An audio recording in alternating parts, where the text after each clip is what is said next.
In this video, you will learn about what precautions to take when it comes to screen addiction and especially children. Your little ones from the age group of 0 to 2 have very thin skull. So please keep them away from screen. It's vital because the number of growing cases in screen addiction has shot up. We find more and more children with autism, increasing concerns about how to deal with it. And first of all, as parents, how do you accept the condition? You have to take action on what has affected the child. You have to accept the condition. And it has to come with the belief that change is possible. Believe me, parents who have felt that child is not willing to give the mobile back are under different impressions.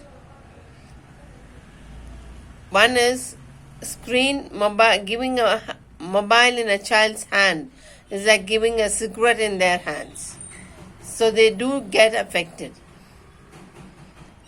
And when you try to take it back, they resist.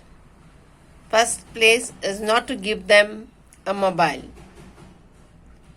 Number 2, change the eating patterns. Don't show them a mobile and play a video and give them to eat. This is not the right table manners, if we can call it. Now let us look at why you must talk to your children. Keep talking to them. Ask them questions so that you know what is holding, that they are able to express and articulate what they have to say. Sometimes you may not like what they express, but yes, you have to take it without any personal attachment. You have to let them speak freely. If you find that they're holding back, there's some fear that's holding the child back from talking, get to be a friend to your child first. Because others are able to recognize that they have no one. They use that loneliness of the child to exploit or use that child. Long ago, I read an article where it said, when your friends have a larger peer group, invite them home and see how their vibes are. Because you get to know in what company your child is in. This is how you have to connect to your child's friends. You have to talk to them. You got to know them. This way you know in what company, what peer groups your child is in. Some of them do not even bother.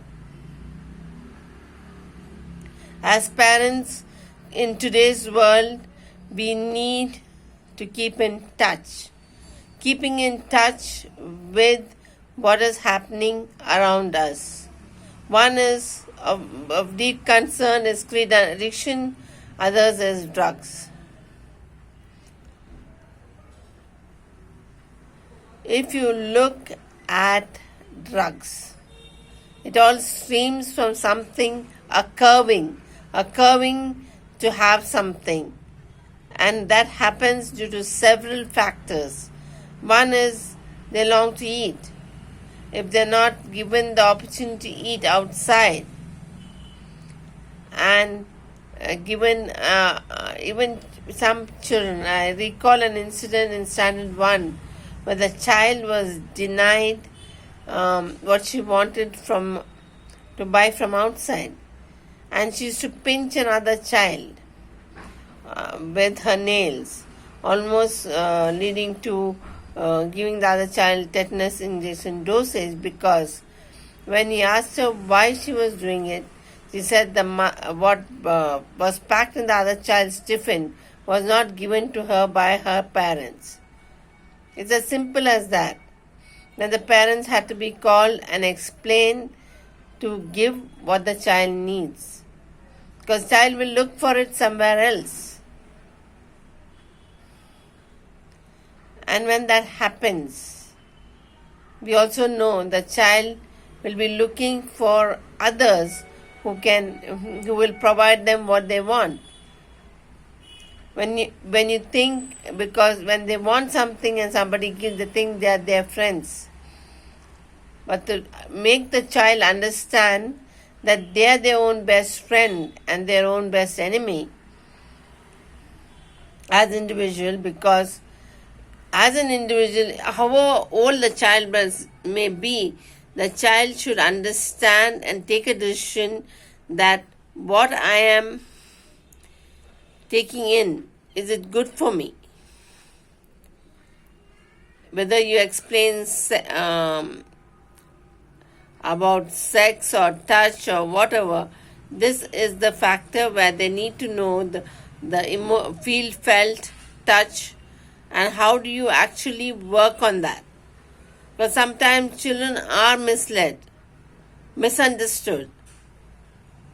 And as a family, we have to keep them together inside the inner circle.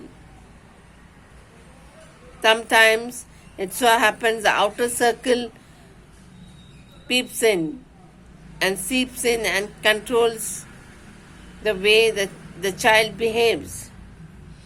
And when it comes inside the inner circle, everyone is perturbed. It happens to families where then it becomes tough for them to understand. Some act immature not because they don't know how to handle it. They think a beating will solve the problem. It won't. It happens. It's a behavior.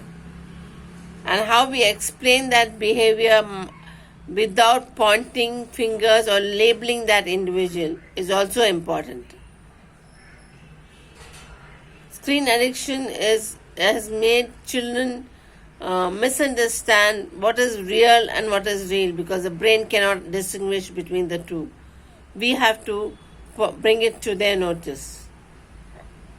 Screen addiction is a very growing problem, and more autism specialists will be required. Autism teachers will be required. Now, we have to build that bridge to help children in the future get the right teachers, the right mentor, psychologists, or people specialized to treat autism. Screen addiction is not just about holding the mobile in the hand. It hardly is more than 10 pounds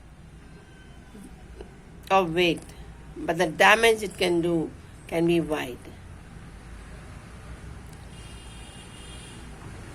Understand, screen addiction has to be handled very, very early, so that, and parents have to pick up the skills how to speak to children who are getting addiction to screen addiction.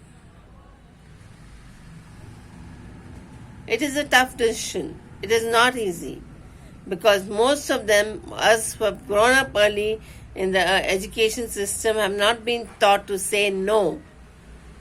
It's just a 2-letter word. But how many can say no? So when you handle screen addiction, you should have the assertiveness to say no, and then take the next action. Hope this is just an awareness about screen addiction, behavior, and how we can tackle children and bring out the best in them. Thank you.